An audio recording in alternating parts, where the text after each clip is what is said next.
Assalamualaikum warahmatullahi wabarakatuh. Salam jumpa kembali teman-teman semuanya. Tentunya bersama saya Arif Nugroho Rahman di kelas studi kelayakan bisnis. Ya. Pada pertemuan kali ini kita masuk pertemuan keempat, ya, di mana kita akan membahas mengenai bagaimana melakukan identifikasi sebuah pasar. Ya. Jadi identifikasi segmen pasar. Tujuannya apa? Ya, tentunya nanti teman-teman setelah mengikuti materi ini atau belajar materi segmentasi pasar, mampu menjelaskan mengenai pasar. Bagaimana melakukan segmentasinya dan sasaran, serta nanti bagaimana meramalkan sebuah pasar. Seorang entrepreneur yang berjiwa wirausaha tangguh lah istilahnya, itu harus punya istilahnya proyeksi pasar, ya, atau meramalkan pasar. Ketika kondisi ekonomi seperti ini, kedepannya saya prediksi pasti akan terjadi seperti ini, misalnya seperti itu loh. Itu butuh jam terbang. Jadi tidak teori saja, tapi itu butuh jam terbang juga, ya. Ketika orang yang jam terbangnya tinggi tentunya akan tahu, ya. Tuh. Ya, jadi berbicara mengenai segmentasi pasar itu beragam jenisnya, ya. Persaingannya juga bermacam-macam, sempurna, tidak sempurna, monopoli dan seterusnya. Nah, pasar itu juga luas, ya. Segmennya mau apa, kalangan berapa, umur berapa. Jadi produk itu dibutuhkan untuk kalangan umur berapa, gendernya apa, atau dua-duanya. Nah, kemudian yang ketiga, pasar itu bisa muncul dari tuntutan pelanggan. Nah, pelanggan itu membutuhkan ini, menuntut untuk memenuhi kebutuhan tertentu. Nah, itu bisa kita masuki.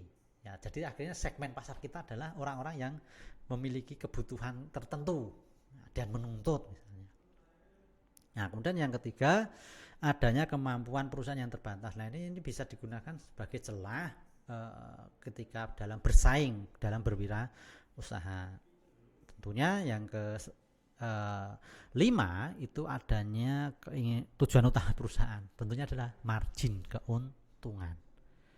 Nah, tentunya nanti ketika kita kita bisa mengamati pasar yang tepat atau memasuki pasar yang tepat dan posisi produk yang tepat, itu akan meminimalisir effort atau ya meringankan kerja, ya, dan lebih efisien. Sehingga apa? Ketika effort kerja lebih ringan, efisiensi terjaga, otomatis profit marginnya akan maksimal. Nah, itu. Nah, bagaimana cara melakukan segmentasi berdasarkan tingkatan? Yang pertama adalah pemasaran segmen, ya. Jadi segmen yang disasar atau yang dituju dalam melakukan pemasaran itu harus jelas, ya. Relung pasar, ya, relung pasarnya itu perlu ya istilahnya kayak kondisi pasarnya, ya. Kemudian pemasaran lokal itu berdasarkan lingkupnya, mau lokal, nasional atau mungkin internasional, skupnya itu desa, kecamatan, provinsi atau sebagainya. Kemudian individual, ya, permasalahan individual bisa, ini berarti segmentasinya adalah individu-individu yang membutuhkan kebutuhan tertentu. Kita masuki pasar, kita menjadi target kita misalnya, karena produk kita memang dibutuhkan oleh individu tertentu, misalnya kendaraan mewah itu. Dan kalau segmen pasar normal itu bisa misalnya pasar umum, ya, umum. Jadi produk kita itu bisa masuk di pasar umum, misalnya entah itu retail, entah itu distributor misalnya. Kemudian relung itu ya sama, ya, terkait dengan relung pemasaran, ya. Jadi nanti ada peluang apa di dalam pemasaran. Yang ke lokal itu berarti kan wilayah, ya. Berarti kita dalam memasarkan itu tuh sudah wilayahnya itu mau berapa, mau sebesar apa, itu perlu ditentukan dengan jelas. Nah, pola segmentasi pasar, ya. Jadi pola segmentasi pasar itu misalnya kita memasarkan sebuah produk, ya, misalnya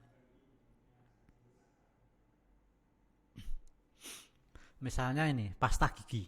Nah, ini misalnya kita mensegmentasikan pasta gigi. Pasta gigi itu kita buat semacam kayak sumbu X dan Y, di mana itu menunjukkan kandungan dalam pasta gigi itu ada kandungan krimnya, terus ada rasanya itu manis, pahit, pedas dan seterusnya. Nah, itu nanti akan akan terkotak sendiri ya berdasarkan sumbu X dan Y ya. Kalau dalam matematika ada sumbu X dan Y, terus nanti akan ada grafiknya gitu, ada arahnya, itu ada kuadrannya, itu yang menunjukkan yang pertama itu ketika sumbu X dan Y berdekatan itu misalnya preferensi homogen, kemudian yang sedang agak menjauh itu preferensi tersebar, dan yang paling jauh itu preferensi kelompok. Nah itu dari pola segmentasi pasar itu seperti itu juga ya. Jadi ketika pangsa pasarnya lebih besar itu tentunya akan yang disasar itu cukup kelompok-kelompok tertentu. Misalnya kalau pangsa pasarnya itu jauh misalnya ya, kita tuju apa misalnya pedagang retail. Nah udah kita kelompok pedagang retail. Nah itu kalau yang preferensi tersebar itu berarti masih sifatnya umum ya, umum maupun retail. Ini malah yang tengah-tengah ini yang sifatnya masih banyak, maksudnya ya memang agak beragam. Sedangkan yang homogen itu lebih spesifik, jadi dia hanya misalnya kalau yang dekat itu hanya untuk kalangan-kalangan tertentu, produk itu hanya digunakan oleh bapak-bapak misalnya, atau gender laki-laki. Nah, pola segmentasinya seperti itu. Dalam melakukan segmentasi ada urutan atau prosedurnya. Yang pertama melakukan survei, ya, pengamatan, observasi, analisa, melakukan analisa, olah data, baru nanti yang ketiga pembentukan. Ya, segmentasi itu setelah dilakukan survei, analisa, dan dibentuk. Jadi segmennya apa yang kalau segmen sudah terbentuk, tentunya produk kita akan cepat laku keras. Intinya seperti itu. Makanya penting sekali melakukan namanya prosedur segmentasi. Lah, dasar-dasar dalam melakukan segmentasi pasar ke konsumen tentunya ada beberapa macam. Yang pertama kondisi geografis, letaknya, lokasi posisinya. Yang kedua demografis, kondisi lingkungan, mata pencarian, terus kemudian umur, jangkauan umurnya. Tadi produk kita mau dimasukkan ke umur berapa, gendernya apa, mata pencariannya apa, ya. Kemudian psikografis, ya, kondisi psikologi dari segmen tujuan pasar kita. Dan yang keempat perilaku dari konsumen atau calon konsumen kita. Itu akan menjadi salah satu dasar dalam melakukan segmentasi. Nah misalnya contoh segmentasi menurut manfaat ya di pasar, misalnya produknya pasta gigi. Nah ada segmentasi manfaat itu dari ekonomi, harga rendah, kesehatan, perlindungan terhadap gigi misalnya, ada manfaatnya. Kosmetik ada misalnya kecemerlangan gigi ya, rasanya itu enak ya. Kalau misalnya pasang-pasangnya untuk anak-anak ya dikasih rasa buah, anak-anak dikasih rasa mint pahit, wah tentunya dia akan menolak seperti itu. Ya contohnya seperti itu. Nah, segmentasi manfaat ya. Demografi, gendernya pria atau wanita. Terus kemudian itu untuk keluarga besar atau keluarga kecil yang 2 anak cukup misalnya.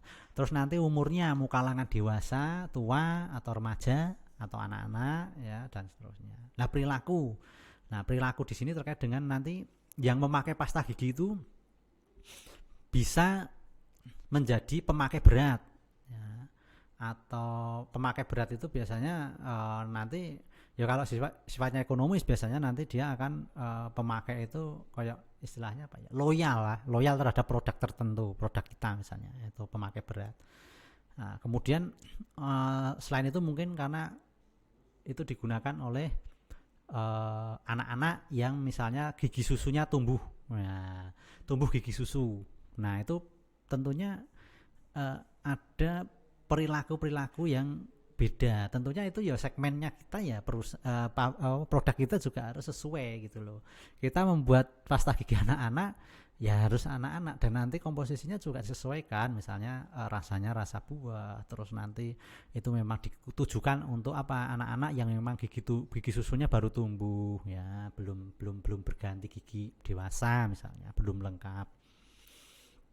Nah kemudian psikografis ya, orang yang misalnya ada dari aspek psikologisnya ya.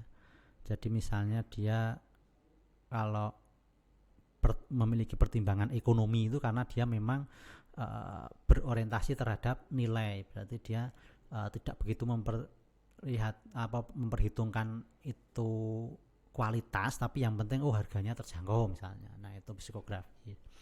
Atau mungkin orang-orang yang memang terjadi dalam tanda kutip itu mengalami trauma tertentu ya terhadap produk itu. Nah, akhirnya terus kita harus juga menawarkan produk yang memang tidak bikin trauma misalnya. Itu salah satu contoh psikografis. Terus hedonis ya, hedonis. Nah, misalnya kita menawarkan produk-produk kita itu memang segmennya itu apa? Kalau sosialita misalnya, ya udah kita harus jaga kualitas misalnya. Harganya bisa di-up-kan gitu. Sedangkan kalau kita pangsa pasarnya menengah ke bawah ya kita harus sesuaikan produk kita kualitasnya. Nah, kemudian merek yang digemari ya itu apa saja. Nah, kemudian yang terakhir terkait dengan positioning pasar ya. Jadi dalam melakukan segmentasi pasar kita juga perlu melakukan positioning pasar. Jadi produk kita itu masuk ke segmen apa saja, posisinya di mana ya. Jadi terus nanti posisi produk kita itu memiliki perbedaan dengan kompetitor itu di mananya, manfaatnya apa, berbeda enggak dengan yang lainnya misalnya ya, aromanya, nah, terus kemudian kemasannya. Nah itu positioning pasar ya. Jadi nah, kita harus bisa mengkomunikasikan produk kita ke calon customer terkait dengan keunggulan ya, terus terkait dengan manfaatnya. Nah itu ya. Nah, cara melakukan pendekatan positioning itu yang pertama kalau kepada konsumen itu melalui sosialisasi ya. Jadi sosialisasi kepada konsumen atau calon konsumen. Yang kedua terkait dengan kompetitor ya kita harus melakukan studi perbandingan atau studi banding dalam terkait dengan persaingan produk ya. Nah itu. Nah hal-hal yang perlu diperhatikan dalam melakukan positioning ya, itu yang pertama positioning itu harus apa ya istilahnya, apa yang muncul di dalam benak konsumen ketika menggunakan produk kita. Kemudian positioning apa yang ingin dicapai oleh istilahnya perusahaan kita dari dalam menawarkan produknya, posisinya sampai apa yang akan dicapai. Nah, kemudian ketika kita memetakan kompetitor, mana yang harus dilawan ya. Nah, itu produknya maksudnya ya, dilawan atau kompetitornya seperti itu. Nah, kemudian apakah sumber daya kita mencukupi dari segi keuangan, strategi ya, kemudian ide-ide dan seterusnya. Nah, strategi positioning itu ada beberapa macam, bisa menggunakan atribut produk, harga, kualitas, bisa tingkat penggunaannya, kelas produknya, penggunaan produk serta kompetitor serta simbol budaya tertentu itu bisa digunakan sebagai strategi. Nah, yang terakhir itu repositioning. Jadi repositioning itu kegiatan untuk merubah usaha, mengubah posisi produk dan merek ya. Jadi merubah posisinya yang awalnya mungkin dari kalangan menengah ke bawah ini menjadi menengah ke atas misalnya. Nah, repositioning ya. Atau sebaliknya bisa jadi ya. Awalnya untuk kalangan ke atas tapi ternyata enggak laku-laku, akhirnya di repositioning ke kalangan menengah ke bawah. Nah itu makanya terjadi karena penurunan ya, adanya kesempatan pasar dan seterusnya. Makanya oke lah kita segmennya kita turunkan ke menengah ke bawah.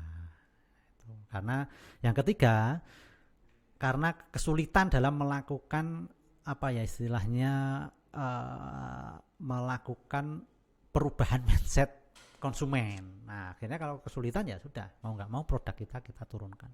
Nah itu tadi ya teman-teman terkait dengan pertemuan kita yang keempat ya di mata kuliah studi kelayakan bisnis. Nah nanti kita lanjutkan di pertemuan selanjutnya. Saya akhiri dulu sekian. Assalamualaikum warahmatullahi wabarakatuh.